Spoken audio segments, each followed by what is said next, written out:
When I was preparing for this NBA season, I was watching a ton of YouTube videos. And I remember watching a video from an NBA YouTuber, and he was trying to convince the world that this was going to be a year where the Phoenix Suns will be good in the regular season. Look at this guy. He got all the confidence in the world. He wanted to shoot for the stars, and he missed the stars. He missed the moon. He missed everything. Because this Phoenix Suns team is very, very far away from this number 2 seed prediction. That's why I don't be watching NBA YouTube low-key. None of these guys know what they're talking about. I hope that guy learned his lesson. Don't be trying to make bold predictions because it's always going to look bad. No, not always. Because through the first, 10 or so games, that prediction looked pretty good. The Suns came out guns blazing, and then Kevin Durant went down with his injury. And then they started to look really bad. And then people are like, hey, don't worry. We're 9-1 when Kevin plays. So when Kevin comes back, everything is going to be okay, right? Wrong, because Kevin Durant has now played their last 12 games, and they are 4-8 in that span. Kevin Durant was not the savior, I guess. So I just want to talk about it because now I've watched their last 5 games really, really in depth. And I've been just trying to figure out what is really the problem. And the main thing I'm finding out is there's not a few small points that I can talk about, which means that the problem is at the base level, right? Sometimes it's as simple as, hey, our best player is not playing well, so our team is in a slump. And again, there's always other points on top of that, but at the grand scheme of things, like that's what happened with the Pacers early in the season. Tyrese Halliburton wasn't playing well, and that trickled down, and the team just didn't look as successful. And guess what? Tyrese Halliburton's playing good again. And guess what? They're winning basketball games. But the Suns don't have that, hey, here it is. It's Kevin, it's Devin, it's Brad. It's not any of that. So it's just a really tough basketball conversation to really have. And again, I've watched their last 5 games really in depth. And the 2 main points that I got from every single one of those 5 games that I've watched is number 1, they're generating shots that the other team wants versus the shots that they want. You know the age-old saying, you have to give up something to take something away.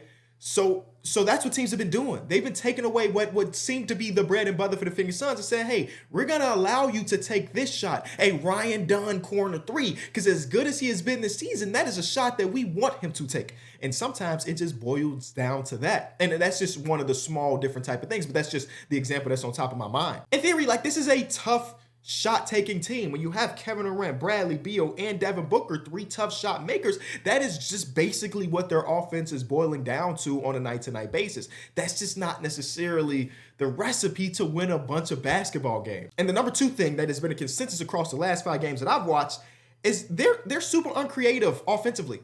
And that was one thing I thought was going to change because this lack of creativity offensively is something that I complained about last year. And in my mind, Coach Bud was going to come in. He was going to have them change the offensive system. And it is different, but it's still not very creative. They have one of the greatest offensive threats in the history of basketball, Kevin Durant. They have one of the best shooting guards in basketball in Devin Booker. And still, I watch this team, and it's kind of a snore offensively, which is bad. Because I think the formula that should have worked for the Phoenix Suns is basically what had happened in that first Sacramento Kings year, where we're going to be so dominant offensively that our defense being mediocre to average will not matter. But instead, they've been a slightly above average offense and one of the worst defenses in the league. And again, that's just not a recipe for success. So with them playing as bad as they have, and Jimmy Butler being in the trade rooms, that's the one thing I've been tweeting about a lot when it comes to the Phoenix Suns. Is there a way that they can get Jimmy Butler? And I'll tell you right now, I don't believe so. But even if they did, Jimmy Butler being added to this team is not going to make them automatically a championship level team. Hell, even though I had them as a number 2 seed in the Western Conference, I was very adamant in that video when I said, hey, them being a 2 seed don't mean that I think they can win a championship. I just thought they can win some regular season games. And Jimmy Butler adding to that roster does not make them climb up that ranking. And then this morning, Brian Windhorst went on Get Up and he said, hey, Bradley Beal waiving his no trade clause is not even a consideration at this time.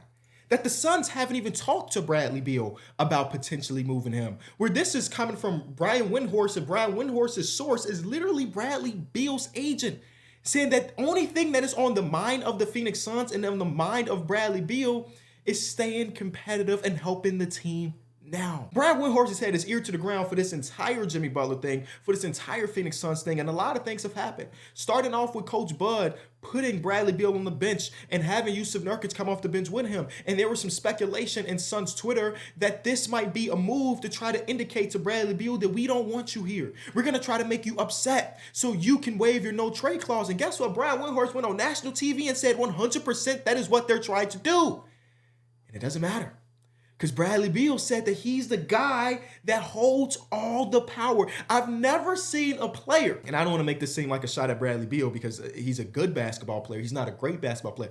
I've never seen a player have this much power without having the all-NBA appearances, the MVPs, the championships to show for it. It's insane. Shout out to the Washington Wizards, man. They gave this man an opportunity to control his destiny for the next 3 years. So if Jimmy Butler's not walking in that door in exchange for Bradley Beal, what is next? How do they make this roster better? And then I look at it, and I watched last night when they went against the Charlotte Hornets. It is the second night of a back-to-back for the Phoenix Suns, but that is no excuse. The Charlotte Hornets hadn't won a basketball game in basically a month. I want to say that again. The Charlotte Hornets hadn't won a basketball game in basically a month's worth of time. And the Phoenix Suns are completely healthy. There's not a single person on their active roster that wasn't there. Their normal rotation, they're all there. And they lost to the Hornets. And I'm looking at it. And I'm watching Nick Richards dominate. Man, a little 16 and 12 dominate. And I'm like looking at the other center cores across basketball. Would I rather have this center core, this center core? I'm taking that over the Suns. I'm taking that over the Suns. I'm taking that over. The Suns have the worst center core in basketball. And not only that, there is something special about Coach Bud's system, specifically this season, where that center offensively matters a lot. The amount of times before he got sent to the bench, the amount of times I've seen the ball being played through Yusuf Nurkic's hands blew my mind because he's not a good basketball player. The one upside that he has, or the one positive thing in his game, is that he can pass pretty good for a center. He is a poor finisher. Now he's trying to shoot the three-point ball. That ain't going too great. He is a poor defender. It's like, what do we do? They said the Plumlee brother, you're going to start. Mason Plumlee ain't been a starting level center ever unless he was on a really, really bad team. And the only guy that's like, oh, that guy's kind of interesting is Oso Ighodaro. But even him as a rookie has many flaws.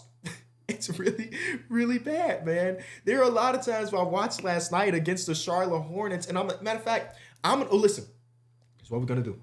I'm going to load up that game. I'm going to put my marker in a random spot in this game, and I'm going to watch until I see a defensive blunder. Is that a good idea? Let's see that. All right, so this is the game from last night, and I want to say right now, I am not Greg Popovich. I am not Eric Spoelstra. I am not an NBA coach. I'm not a Pee-wee coach. I don't, but I'm going to try to find a spot where I think things went haywire. But again, I want to make it random, so I'm going to go right here. An hour into the game. Right now, they're down by 9 points to Charlotte Hornets. Oh, here's a double team for Kevin Durant. What's going to happen? He's going to pass it out. That's a good look right there. Bang. No bang. Offensive rebound. Mason Plumlee. Oh, my God. They're about to get a good look. That's a good one more. He missed this one, too. I remember him missing this one. All right, let's see what happens defensively, because that's what we want to talk about. This is what we want to talk about. Who picks up? It is Ryan Dunn. Here's a little stagger screen. Boom. To Mark. Back to, a little give and go. Into another action. Side pick and roll. That's not a bad defensive possession. I'm going to give them credit for that. We ended up in the bucket, but not a bad defensive possession. And it's not actually a bad defensive stretch right here. They're on a 15-5 run. Look at that. I picked the one spot where they look competent. That's interesting. And again, I don't know exactly what the game plan is. That's one thing I do want to point out. Sometimes you see the videos where people break it down, like defensive mishaps or so on and so forth. I'm not in the locker room with Coach Bud, right? So on this play specifically, and I'm going to count this as somewhat of a blunder, but again, I don't know what Coach Bud's game plan is, but it shouldn't be to hug Miles Bridges, who's been one of the worst three-point shooters in basketball this season. It shouldn't be. But on this play, you're gonna see Mark set the screen, the second screen there, but Kevin like half shows, but he doesn't, but he goes back to go to Miles Bridges. So that's actually well-constructed play by Charles Lee with the second screen coming on the big man. But still, again, I'm not in that locker room with Coach Bud. That might be literally the game plan. And with the Suns playing so bad and them not having really opportunity to get better, like with them not having assets because they traded it all to go get Kevin, it's like, what happens next? What is your other option? Like, you want to increase and get the center core better, but what do you have to give up? right? Yusuf Nurkic has zero value on the market, and Mason Plumlee, zero value. Like maybe Grayson Allen has some value because it's got to the point now where his 3-point shooting isn't as valuable. Like it's at the point now where his 3-point shooting is not outweighing his other deficiencies.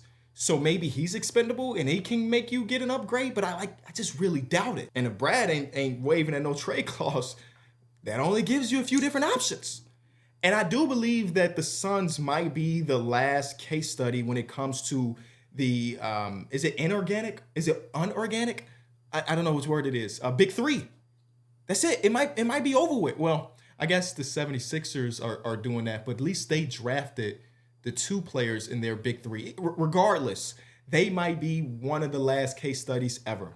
And it might end in them having to hit a hard reset. And I'm looking at the team, man.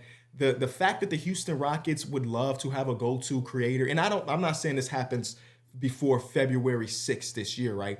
But Devin Booker's on the first year of a max, right? So he is going to have the utmost amount of value out there. And with the Houston Rockets having the Phoenix Suns picks and them wanting to go in and eventually add a guy that can be their 1A, this might be the only way they can recoup some assets and start over. And it's unfortunate because some guys feel like one-team dudes. We got the Steph Currys, we got the Jokic's, you have the Embiids, the Giannis's, and so on. I thought that Devin Booker would be in that as well. And it's obviously nothing has really happened. There's not even any rumors about it. But I'm just saying that the way this team is going, it's going to be hard for them to flex and do a retool around Devin Booker with having no assets. So they might just leave them with one thing. And I don't think they make that decision February 6th. I don't even know if they make that decision this offseason. But I'm thinking about the grand scheme of things because I don't think there's any iteration of this Phoenix Suns team that's going to be competitive enough to win a championship. Hell, be competitive enough to go on a conference finals run. That feels like a likelihood. And I got to get some respect to Matt Ishbia because he's lowered the cost of in-stadium food, and he's giving out free antennas so you can watch his bad product. He's been a man of the people, it feels like, since he's taken over, but he also has been the normal, greedy, over-anxious new owner of a basketball team. We want to go all in no matter the cost, and that cost is bringing in 3 of the top 7 most expensive players in basketball and saying, hey, we got it. Let's surround them with minimum guys. Let's surround them with a bad center core and say we can win a championship.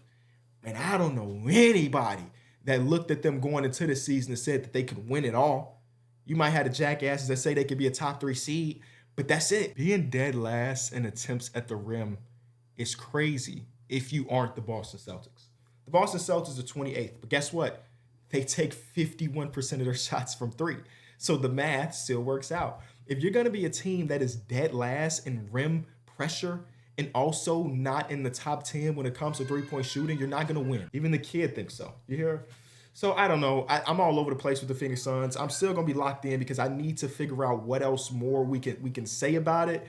But I think Suns fans are tired. Hell, I'm tired. I'm not even a fan of this team. I just like Devin Booker, who I guess I could say, like last year, Devin Booker played like a top 10 player in the league. This year doesn't feel like the case. I feel like he's more passive than ever, even though last night he had a really successful offensive game. But I feel like he's more passive than ever. And that goes to the point where people are saying in the locker room, they don't really know what their roles are. They don't know what their roles are. So from Monty to Frank to now Bud, I'm just like, if things are traversing coaches, then you got to look in the mirror.